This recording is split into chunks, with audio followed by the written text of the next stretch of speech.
Welcome back to another episode of No Bolts Left Behind. We're getting very close to taking my Ford Explorer swapped 1968 Mustang on its first drive. I've got some work to do on the brakes, but first I have my custom cut up rat's nest of wiring I'd like to get turned into a stock looking harness. Let's get started. All right, so I think I got all of the wiring finished here and really been looking forward to finally tucking away and cleaning up all of this wiring. It's something you don't want to do until you're totally sure that all of the wire's done, because it sucks to have to cut apart a loom that you just spent like half hour wrapping electrical tape around.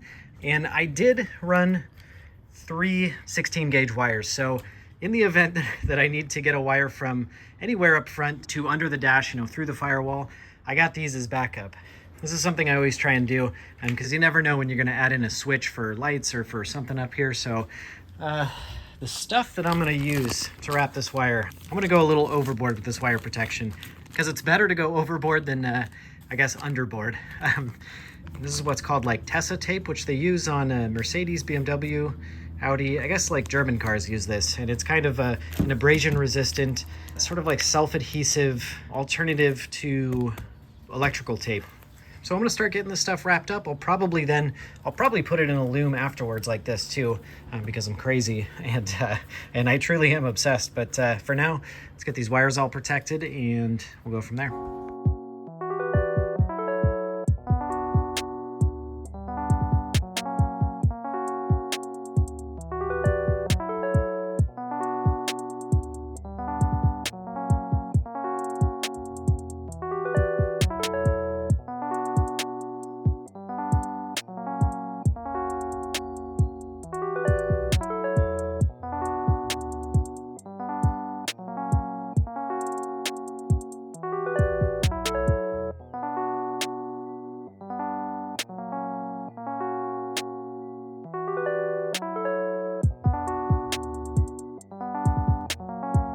All right, got this whole thing wrapped up in this stuff, and this is pretty fancy stuff. It's kind of like a cloth more than a tape, and seems like it probably has some pretty good abrasion resistance. So yeah, I just wrapped it up as tight as I could get it. So I think I can go ahead and mount this fuse block now. I'm trying to see what I got here. I think I'm gonna go ahead and wrap these wires as well. So I went ahead and really wrapped these guys up pretty good. Put some this is very abrasive resistance, because these are pretty hefty power wires here. So this particular one, extra protected. The rest of these guys are all pretty good, I think. I'll throw that guy on. Let's get this wire connected back up to the power cable, and then let's get this fuse block installed.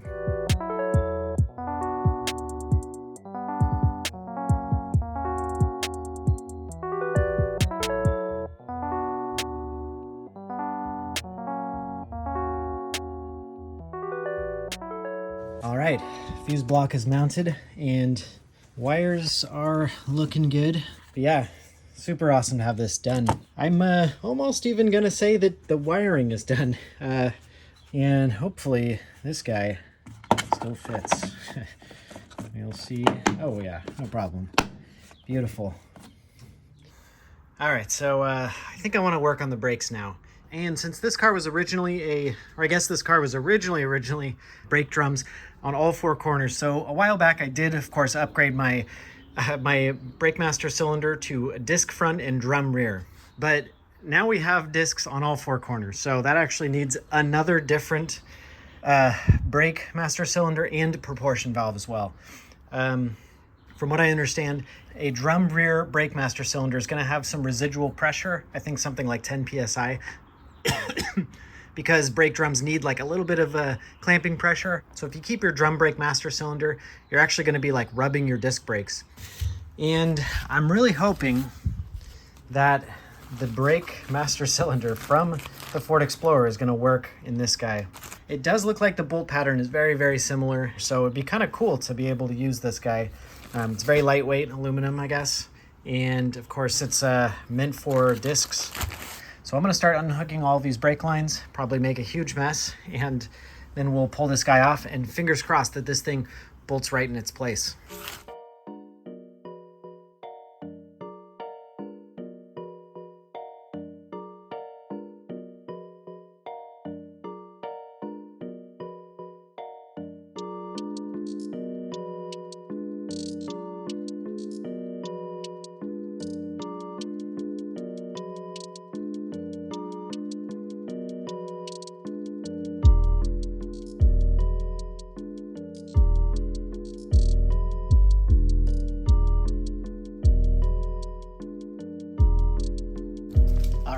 it does look like it fits. It really just looks like a modern version.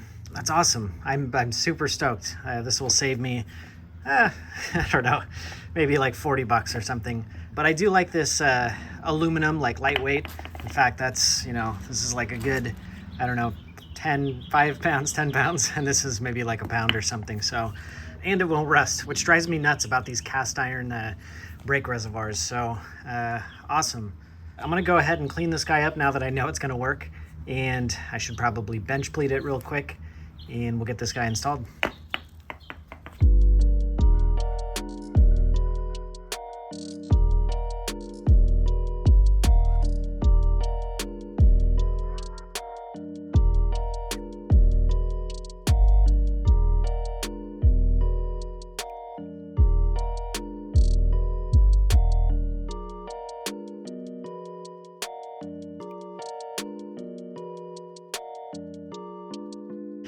But unfortunately, these two guys actually aren't an exact swap out. I guess this guy is metric threads and this guy is standard threads. So they're very, very close. But unfortunately, just a little bit different. So I'm gonna try and find some, I think it's M12 and M10 to, let's see, 3/8 and 1/2 inch here. And hopefully they make that. And if those two adapters are not more expensive than just getting a new master cylinder, I'll go ahead and do that. Otherwise, I'll just grab a new one. Not a big deal.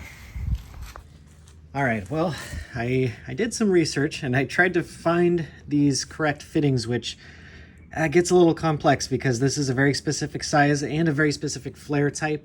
You know what, long story short, I couldn't find the fittings. They just, they don't seem to exist. Certainly not in any easy, like, eBay or Amazon or anything like that. So, so I think plan B is to attempt to remove the residual valve out of this guy. And I don't know, a lot of people say that these things, or at least modern ones, don't have them anymore. And the way to check is to insert a pin. And I can definitely feel this is like wide open, the disc brake side. This guy, I feel something in there, definitely. So I think there is a valve in this guy. And online they say that maybe this thing is removable. Like I can actually pull out this where the brake fitting connects to. I'm using like a screw. I just twist it in there, pull the thing out. I don't think this thing's worth keeping anyway. So I will say plan C is to just buy a new master cylinder. But before I do that, let me see if this works and I can pull out the check valve out of this thing. It's worth a shot. So yeah, let's give it a try.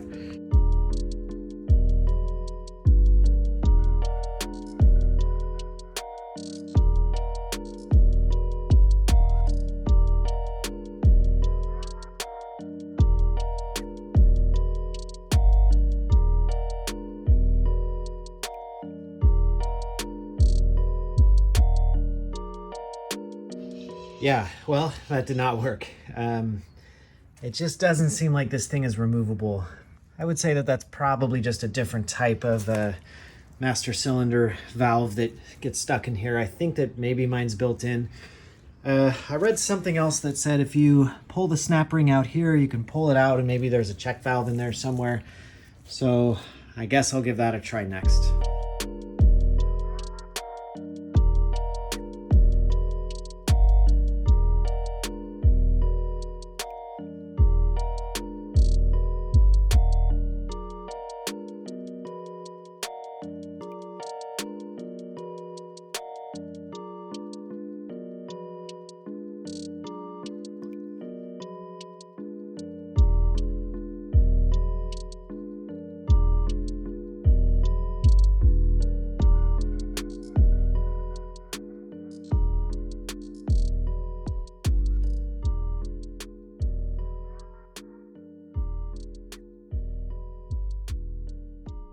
All right, well, another little change of plans here.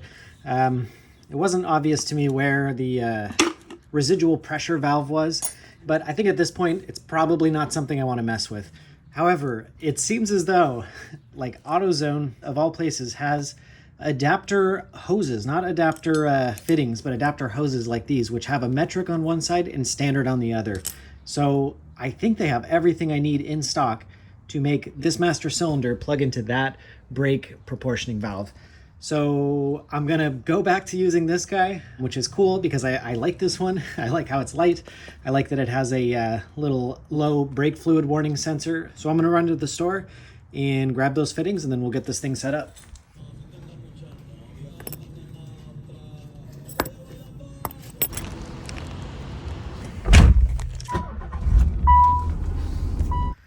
All right, I got all of the things I need, and it only took 2 stores. We got our 2 little adapters here, which will go into the proportioning valve.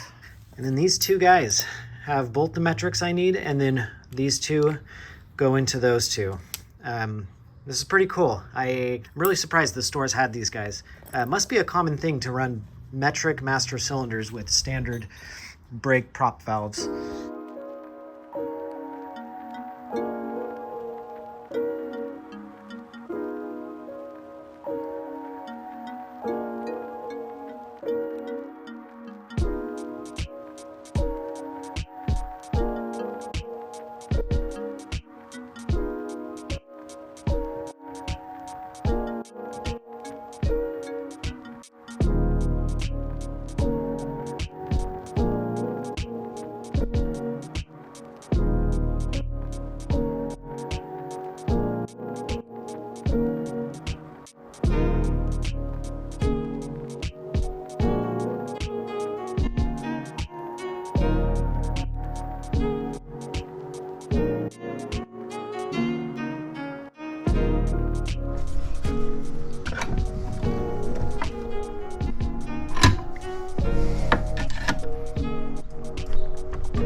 All right, awesome.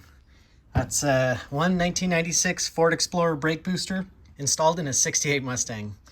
All right, so I got my brake bleeder adapter, this guy right here. And I'm pretty excited to use this thing because anytime I've used this pressure bleeder here, by far the absolute worst part about using this guy is trying to get this thing to seal on top of the master cylinder. It's super, super hard to do, but in this case, I have a cap that goes straight onto the master cylinder like that, and it should seal off and pretty much just make this like a very, very quick and easy thing to do. So yeah, so hopefully this will be a pretty quick procedure. So I had to push this thing by hand to get access to the driver's side tires, but I think after I bleed the brakes, I can actually move this thing under its own power. There's only 2 things I have to do left. One of them is bleed the brakes, and then the other one is make a gas pedal. But in this case, I'm pretty sure I can just idle back and forth and actually park this thing on its own. So I'm pretty excited. This is almost like a first drive. It's kind of like a half first drive. But certainly once this is done, we just got that one last thing to do, and we'll be driving this thing. So I'll jack this thing up and pull off all 4 wheels so I can get access to the brake calipers, and we'll get these brakes bled.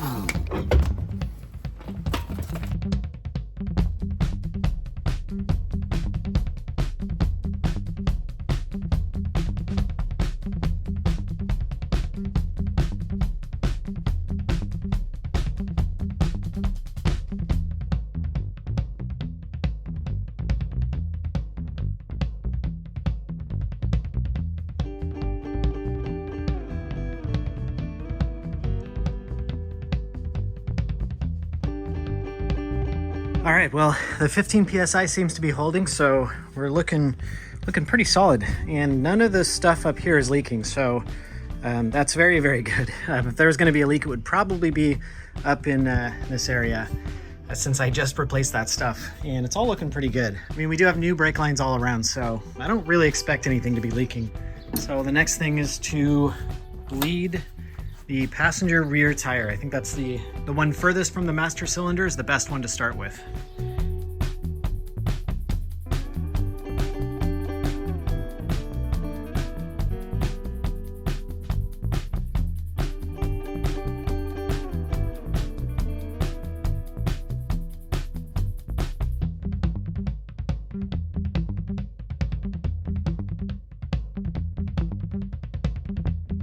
All right, we got some good air out of this guy, and it looks like we're pretty much running full hydraulic fluid there for the last like 10 seconds or so.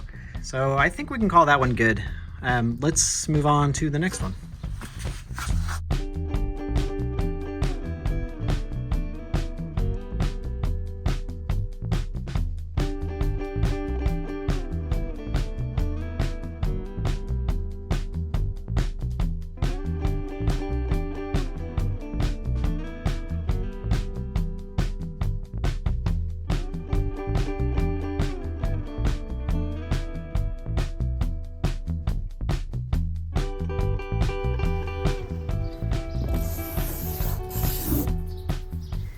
All right, so the very, very last thing I got to do here before doing the first drive, or before I can do the first drive, is to install a gas pedal. And I've kind of been putting this off because it's not super easy. The Mustang originally has kind of an odd gas pedal. Let's see if I can find it.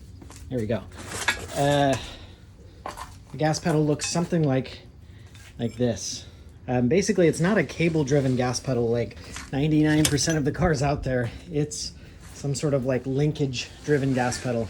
And I think the common way to fix this is to get like a later model Mustang, like a 71 or a 72, and switch the gas pedal out, because at that point, I think somewhere around there, they did switch to cable-driven.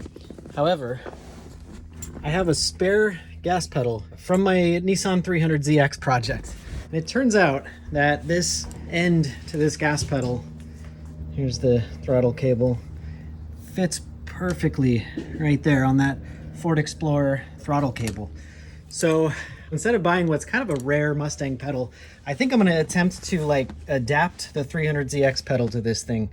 Partly because I'm cheap, but mostly because I think it would be funny to have a 300ZX pedal in this thing. So I don't really know what needs to be done first. I'm gonna kind of like hold it up against the firewall and we'll see how close this thing is.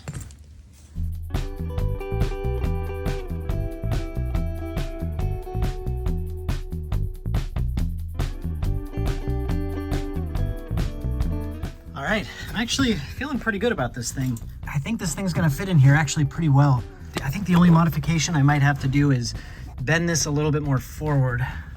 Seems like I could use a little bit more throw up here, but I'm thinking this thing is gonna fit perfectly right there. As you can see, it's getting a little close. Actually, I think it's hitting the fuse block, so I'll definitely need to bend that out a little bit. It's possible I'm gonna need to bend the gas pedal out just a little bit too, but as a first try, it's actually pretty good. This is where the original gas pedal linkage or rod or whatever came through, so first step is to cut out a little plate just like this, and I'm gonna seal that off and give this thing a little bit more rigidity. And I happen to have just barely a little piece of steel here, so I'll just cut this guy out. I think that's like 14 gauge, and we'll get that mounted up, and then we'll start to mark where we're gonna mount the gas pedal.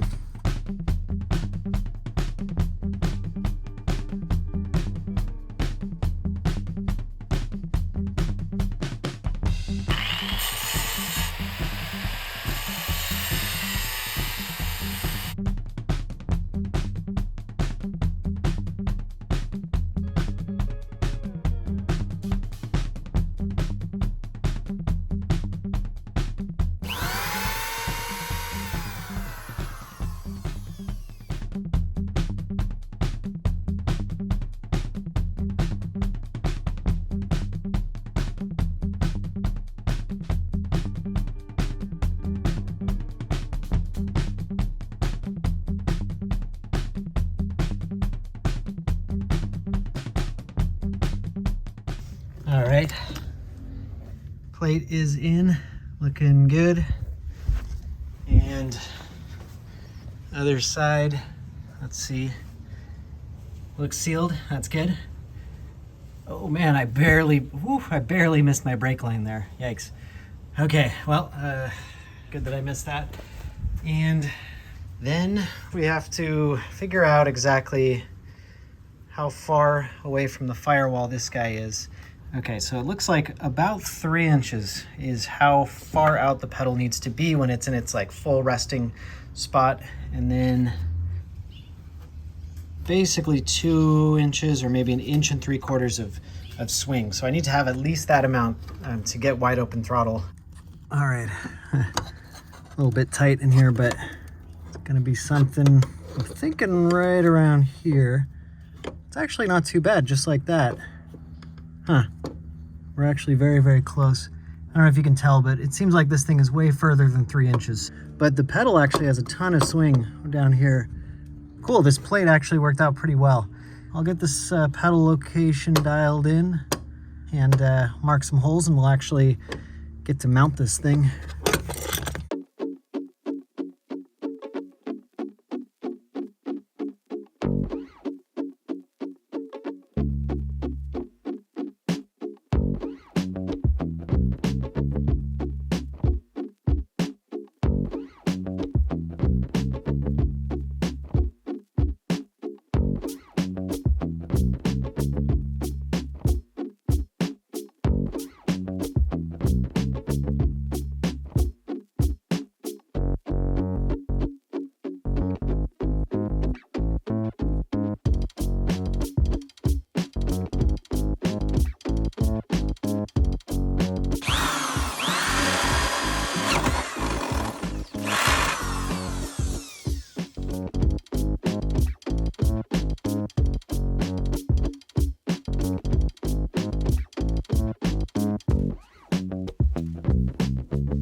All right, there you go. That is a 1995 Nissan 300ZX gas pedal in a 68 Mustang. And I had to do a little bit of back and forth bending it to get it just right, but I got it perfect. I actually ended up having to bend the pedal down a little bit so that it would get a little bit closer to the floor, but at this point, you can see it's doing a full throttle swing. Looks good. I'm not sure why I think that's so funny, but I think it's cool that I got to use a spare random gas pedal that I had, and I didn't have to buy like a $70 used 70s Mustang pedal. All right, so that's it for this episode. I think we're there. In the next episode, we will be taking this thing on its first test drive. I promise. See you then.